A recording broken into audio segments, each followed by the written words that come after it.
Hi friends, ഞാൻ നിങ്ങളുടെ പാറുവാണ്. ഇന്നിവിടെ നമ്മൾ ഒരു എഗ് ബിരിയാണിയാണ് ഉണ്ടാക്കാൻ പോകുന്നത്. ഇന്ന് മോളുടെ ബർത്ത്ഡേ ആണ്. അപ്പോൾ നമുക്ക് എന്തെങ്കിലും സ്പെഷ്യലായിട്ട് അവർക്ക് ഇന്ന് ഉണ്ടാക്കി കൊടുക്കാമെന്ന് വിചാരിച്ച്. അപ്പം ഞാൻ വിചാരിച്ചിരുന്ന ഇന്ന് എഗ് ബിരിയാണി ഉണ്ടാക്കാം. അതാകുമ്പം ഒരു വെറൈറ്റി ഉണ്ടല്ലോ, മറ്റേയൊക്കെ എപ്പോഴും നമ്മൾ കഴിക്കുന്നതാണല്ലോ. അപ്പം എഗ് ബിരിയാണി ഉണ്ടാക്കാനായിട്ട് ഞാനിവിടെ ഒരു കടായിൽ കുറച്ച് വെള്ളം തിളയ്ക്കാൻ വെച്ചിട്ടുണ്ട്. അപ്പോൾ അത് ആവശ്യത്തിനുള്ള വെള്ളം നമ്മൾ ഊറ്റിക്കളയാൻ വേണ്ടിയാണ്, വറ്റിച്ചെടുക്കാനല്ല. അപ്പോൾ അതിന് വേണ്ടി ആവശ്യത്തിന് വെള്ളം വെച്ചിട്ടുണ്ട്. പിന്നെ നമ്മളിവിടെ അരി ഇത്ര റൈസ് 2 ഗ്ലാസ് റൈസ് സോക്ക് ചെയ്യാനായിട്ട് ഇട്ടിട്ടുണ്ട്. 20 മിനിറ്റ് നേരത്തേക്ക് സോക്ക് ചെയ്യാനുണ്ട്. അത് വാഷ് ചെയ്തതിന് ശേഷമാണ് സോക്ക് ചെയ്യാനിട്ടേക്കുന്നത്. കാരണം എന്ന് വെച്ചാൽ സോക്ക് ചെയ്ത് കഴിഞ്ഞിട്ട് നമ്മൾ ആ അരി വാഷ് ചെയ്യുമ്പോഴത്തേക്ക് അത് പൊടി. അപ്പോൾ അതുകൊണ്ട് അങ്ങനെ ഇട്ടേക്കുവാണ്. വാഷ് ചെയ്തതിന് ശേഷം സോക്ക് ചെയ്യാനിട്ടേക്കുക.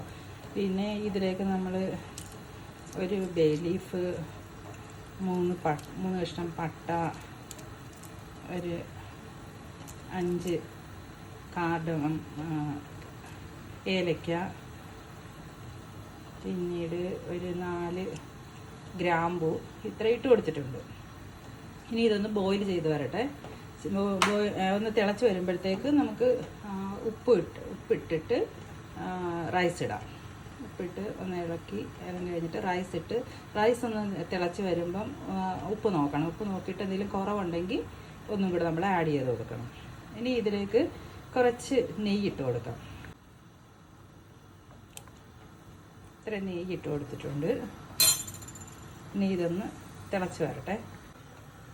ഇവിടെ ഒരു 6 മുട്ട ഞാൻ പുഴുങ്ങാനായിട്ടിട്ടുണ്ട്. കുക്കറിൻ്റെ അകത്ത് പുഴുങ്ങാൻ ഇഷ്ടമുള്ളവർക്ക് അങ്ങനെ പുഴുങ്ങാം. അതിൽ നല്ലത് ഇത്. ചിലപ്പോൾ നമുക്ക് പുഴുങ്ങി വരുമ്പോഴത്തേക്ക് ചിലതിന് വേവ് കുറവായിരിക്കും, പെട്ടെന്ന് അങ്ങ് വെന്ത് അത് ഉള്ളിലുള്ള മഞ്ഞക്കരുമൊക്കെ പുറത്ത് വരും. അപ്പോൾ അതിൽ നല്ലത് നമുക്ക് പാത്രത്തിൽ തന്നെ മുട്ട പുഴുങ്ങാനായിട്ട് ഞാനിവിടെ ഒരു പാത്രം മാറ്റി വെച്ചിട്ടുണ്ട് എപ്പോഴും. അപ്പോൾ ഇതിനകത്തിലേക്ക് തന്നെ നമുക്ക് ഇടാം. ഇപ്പോൾ ഒരു 4 പേർക്കുള്ള ബിരിയാണിയാണ് നമ്മളിവിടെ ഉണ്ടാക്കുന്നത്. അപ്പം അതിനൊരു 6 മുട്ട നമ്മൾ പുഴുങ്ങുന്നുണ്ട്. വെള്ളം തിളച്ച് വന്നിട്ടുണ്ട്. നമുക്കന്നേരം ഇതിലേക്ക് റൈസ് ഇട്ട് കൊടുക്കാം.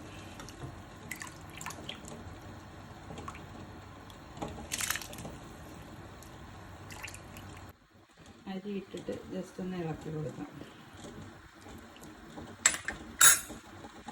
എന്നിട്ട് ഉപ്പ് കുറച്ചും കൂടെ ആഡ് ചെയ്യാം. ഉപ്പ് കുറച്ച് മുന്നിട്ട് നിൽക്കണേ, എങ്കിലേ റൈസിന് എപ്പോഴും ടേസ്റ്റ് വരുത്തുള്ളൂ. ഒരു 3/4 വേവാകുമ്പോൾ നമുക്ക് കോരിയെടുക്കാം.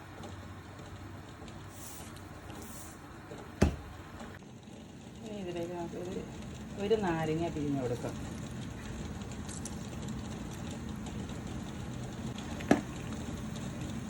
നമുക്ക് ഈ ഒരു 3/4 വേവായിട്ടുണ്ട്. ഇപ്പം നമുക്ക് ഇനി ഇതൊന്ന് കോരാം. നമുക്ക് കുറച്ച് കാഷ്നട്ട് റോസ്റ്റ് ചെയ്തെടുക്കാം. കാഷ്നട്ട് ഒന്ന് റോസ്റ്റ് ചെയ്ത് ഒരു പാത്രത്തിലോട്ട് മാറ്റിയിട്ട് നമുക്ക് ഇതിലേക്ക് ഉണക്കമുന്തിരി ഇടാം.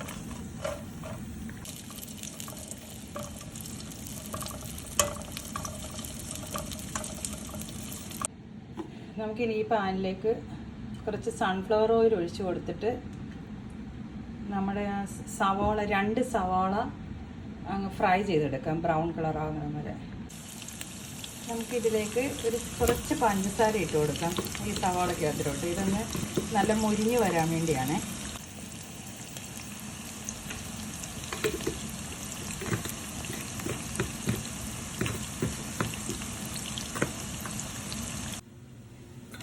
നമുക്കിവിടെ ഒരു ചോപ്പറിലേക്ക് ഒരു 10-30 ചെറിയ ഉള്ളി അങ്ങോട്ട് ഇട്ട് കൊടുക്കാം ചോപ്പ് ചെയ്യാനായിട്ട്. എന്നിട്ട് അതിൻ്റെ കൂടെ ഒരു 6 ഗാർലിക്ക് ഇട്ട് കൊടുക്കുക. പിന്നെ ഒരു വലിയ കഷ്ണം ഇഞ്ചി ചെറുതായിട്ട് കട്ട് ചെയ്തത്, ഇത്തിരി ചെറുതായിട്ടല്ല കട്ട് ചെയ്തത്. ഇനി ഇത് നമുക്കൊന്ന് ഒരു 4 പച്ചമുളക് ഇത്രയും കൂടി ഇട്ടിട്ടൊന്ന് ചോപ്പ് ചെയ്തെടുക്കാം.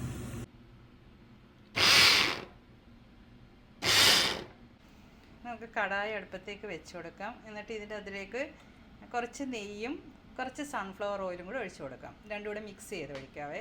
മൊത്തം നെയ്യ് വേണ്ട നമുക്ക്, അന്നേരം പിന്നെ മൊത്തം നെയ്യുടെ ഒരു ഇതായിരിക്കും, അത് വേണ്ട. നമുക്ക് രണ്ടും കൂടെ മിക്സ് ചെയ്ത് ഒഴിക്കാം.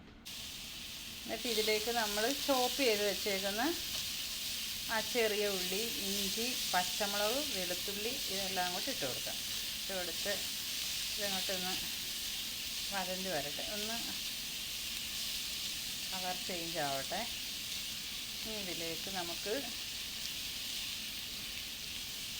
നമ്മൾ അരിഞ്ഞ് വെച്ചേക്കുന്ന സവാള ഉണ്ടല്ലോ, നമ്മൾ ഈ ഒരു 4 സവാള ഇവിടെ അരിഞ്ഞ് വെച്ചിട്ടുണ്ട്. അപ്പോൾ ഈ സവാള ഇതിലേക്ക് ഇട്ട് കൊടുക്കാം.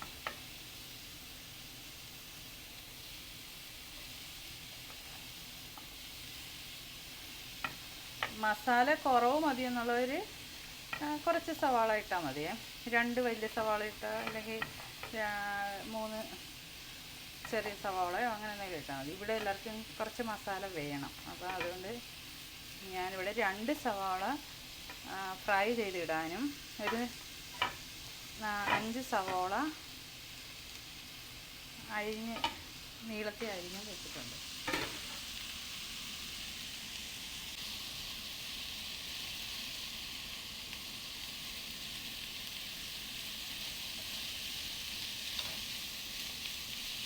കുറച്ച് ഉപ്പിട്ട് കൊടുക്കാം.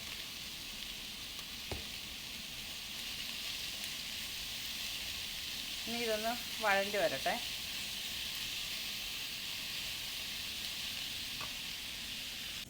ഇതിലേക്ക് 2 സവാള അരിഞ്ഞത് ഇട്ട് കൊടുക്കാം. ഇത് സവാള ഒന്ന് വെന്തോടയട്ടെ. ഇതിലേക്ക് ഒന്ന് മിക്സായി വരട്ടെ. നമുക്കിനി ഇതിലേക്ക് ഒരു 1/4 ടീസ്പൂൺ മഞ്ഞൾപ്പൊടി ഇട്ട് കൊടുക്കാം. 1 ടീസ്പൂൺ കാശ്മീരി ചില്ലി പൗഡർ ഇട്ട് കൊടുത്ത്, അത് 1 ടീസ്പൂൺ മതി, കൂടുതൽ വേണ്ട. ഒരുപാട് മുളകായി കഴിഞ്ഞാൽ പ്രത്യേകിച്ച് എഗ് ബിരിയാണി കൂടെ ആയതുകൊണ്ട് അതിൻ്റെ ടേസ്റ്റ് വ്യത്യാസം വരും. ഒരു 3/4 ടീസ്പൂൺ ഗരം മസാല ഇട്ട് കൊടുക്കാം. എന്നിട്ട് ഇതെല്ലാം കൂടെ ഒന്ന് മിക്സ് ചെയ്യാം. പിന്നെ നിങ്ങൾക്ക് ബിരിയാണി മസാല ഉണ്ടെങ്കിൽ ബിരിയാണി മസാല ഇടാം കേട്ടോ, ഗരം മസാലയ്ക്ക് പകരമേ. ഇവിടെ ഞാൻ ബിരിയാണി മസാല വാങ്ങിച്ച് വെക്കാറില്ല. അപ്പോൾ അതുകൊണ്ട് എൻ്റെ കയ്യിൽ ഉള്ളത് ഗരം മസാലയാണ്. അപ്പോൾ ഞാനത് ഇട്ട്, ആ ഗരം മസാല ശരിക്കും ബിരിയാണി മസാലയിലെ എല്ലാം തന്നെ, അതായത് ചെറിയ ജീരകവും വലിയ ജീരകവും കറുവപ്പട്ട, ഏലക്ക, ഗ്രാമ്പു, ജാതി എല്ലാം കൂടെ മിക്സ് ചെയ്ത് എല്ലാം കൂടെ പൊടിച്ച് വെച്ച ഗരം മസാല ഞാൻ തന്നെ പൊടിച്ചെടുത്തതാണ്. അപ്പോൾ അത് 3/4 ടീസ്പൂൺ ഇട്ട് കൊടുത്തിട്ടുണ്ട്. ഇനി ഇത് നന്നായിട്ട് നമുക്ക് ഇളക്കി ഈ പൊടിയുടെ എല്ലാ പച്ചമണം ഒന്ന് മാറുന്നത് വരെ ഇളക്കി നമുക്ക് ഗ്യാസിൻ്റെ ഫ്ലെയിം കുറച്ച് വെക്കാം. കുറച്ച് വെച്ചിട്ട് ഇതിലേക്ക് കാഷ്നട്ടും റൈസിൻസും നമ്മൾ ഫ്രൈ ചെയ്ത് വെച്ചിരുന്നില്ലേ, അതിട്ട് കൊടുക്കാം. എന്നിട്ട് പിന്നെ കുറച്ച് നമ്മൾ സവാള വറുത്ത് വെച്ചിരുന്നത് ഇട്ട് കൊടുക്കാം. കുറച്ച് നമ്മൾ മസാല ഉണ്ടാക്കാൻ വേണ്ടിയത് അതിനായിട്ട് ഒന്നും കൂടെ അങ്ങോട്ട് ഇളക്കി കൊടുക്കാം. ഇതിലേക്ക് കുറച്ച് മല്ലിയില, കുറച്ച് പുതിനയില ഒക്കെ അങ്ങോട്ട് ഇട്ട് കൊടുത്തിട്ട് ഇനി ഇതിൽ നമുക്ക് കുറച്ച് വെള്ളം ആഡ് ചെയ്ത് കൊടുക്കാം. ചൂടുവെള്ളമാണേ.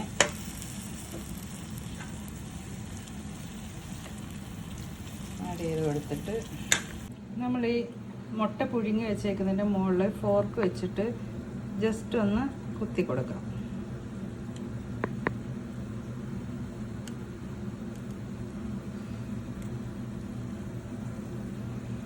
എന്നിട്ട് അത് ആ കുത്തി നമ്മൾ കൊടുക്കുന്നിടത്തൂടെ മസാല എഗ്ഗിനകത്തേക്ക് ഇറങ്ങും. അതിന് വേണ്ടിയാണേ. ഈ എഗ്ഗ് ഇതിലേക്ക് ഇട്ടോളാം.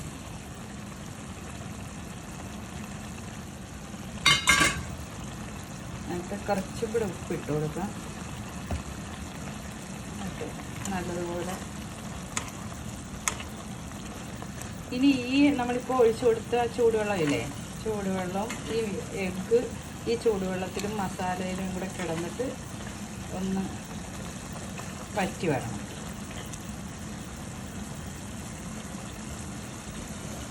അടച്ചു വെക്കണ്ട, കാരണം എഗ്ഗ് ബോയിൽഡ് എഗ്ഗാണ്.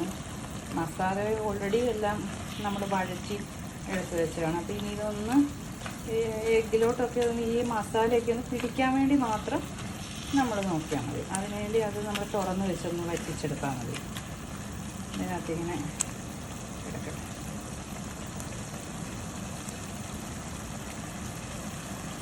ഇവിടെ ഉപ്പ് വേണം കൊടുക്കാം. എഗ് മസാല എല്ലാം, എഗ്ഗിൻ്റെ മസാല എല്ലാം റെഡിയായി വന്നിട്ടുണ്ട്. എഗ് ബിരിയാണിയുടെ മസാല എല്ലാം റെഡിയായി. അപ്പം നമുക്കിനി ഇത് ഒരു ബൗളിലേക്ക് മാറ്റി വെക്കാം. നമുക്കിനി ഇതൊന്ന് ദം ഇടാം. അപ്പോൾ അതിനായിട്ട് ഒരു തവ, ഒരു പഴയ ഒരു തവ എടുത്ത് നമ്മൾ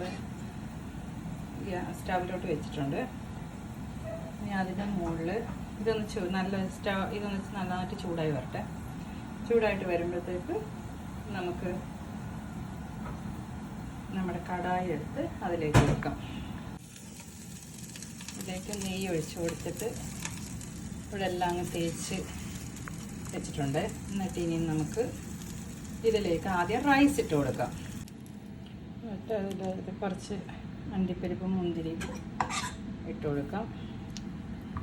എന്നിട്ട് നമ്മൾ കുറച്ച് സവാള വറുത്ത് വെച്ചത് ഇട്ട് കൊടുത്തിട്ട്, പിന്നെ ഒരു ഗ്ലാസ്സിൽ കുറച്ച് മഞ്ഞൾപ്പൊടി കലക്കി വെച്ചിട്ടുണ്ടായിരുന്നു. അപ്പോൾ അതൊന്ന് ജസ്റ്റ് ഒന്ന് തൂവിക്കൊടുക്കാം.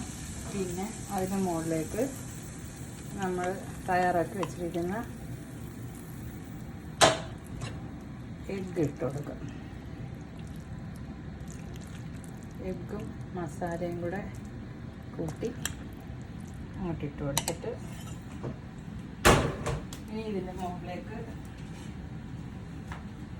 കുറച്ച് മല്ലിയില, കുറച്ച് പുതിനയില ഇട്ട് കൊടുക്കുക. പിന്നെ വേണ്ടത്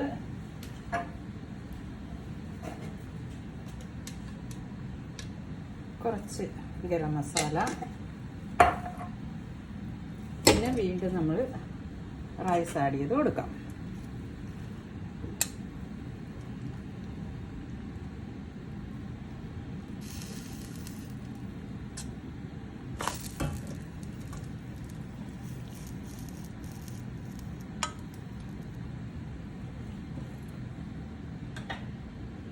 കുറച്ച് നെയ്യ് ഒഴിച്ച് ഇനി ഇതിൻ്റെ മുകളിലേക്ക്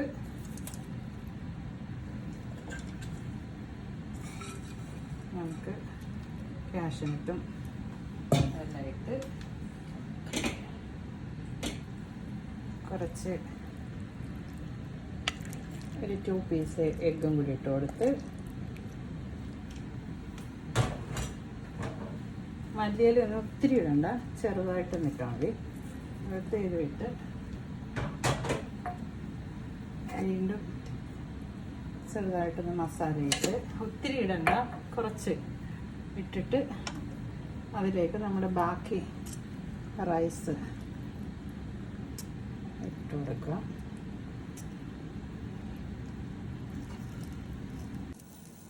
നമ്മൾ എല്ലാ എഗ്ഗും ഇതിനകത്ത് ഇട്ട് അതുപോലെ റൈസും എല്ലാം ഇട്ട് കൊടുത്തിട്ടുണ്ട്. ഇനി ഇതിൻ്റെ മുകളിലേക്ക് നമ്മൾ വറുത്ത് വെച്ചിരിക്കുന്ന ആ ഒരു സവാളയുടെ ബാക്കിയുള്ളത് അങ്ങോട്ട് ഇട്ട് കൊടുക്കുക.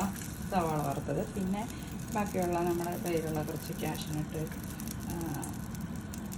റൈസിനൊക്കെ ഉള്ളത് ഇട്ട് കൊടുക്കുക. പിന്നെ നമുക്ക് ഇടേണ്ടത് നമ്മുടെ മല്ലിയില, പുതിനയില. ഇത് നിങ്ങൾക്ക് ഇത് നമ്മൾ ദം ഇട്ട് കഴിഞ്ഞിട്ട് ചെയ്താലും കുഴപ്പമില്ല, ഇട്ടാലും കുഴപ്പമില്ല. എന്നാലും ഞാനിപ്പോൾ ഇങ്ങനെയാണ് ഇടുന്നത്. മല്ലിയില, പുതിനയില ഒക്കെ ഇട്ട് കൊടുക്കുക. എന്നിട്ട് നമ്മളിതിൻ്റെ മുകളിലേക്ക് കുറച്ച് നെയ്യ് അങ്ങ് ഒഴിച്ച് കൊടുക്കുക. നെയ്യ് ഒഴിച്ച്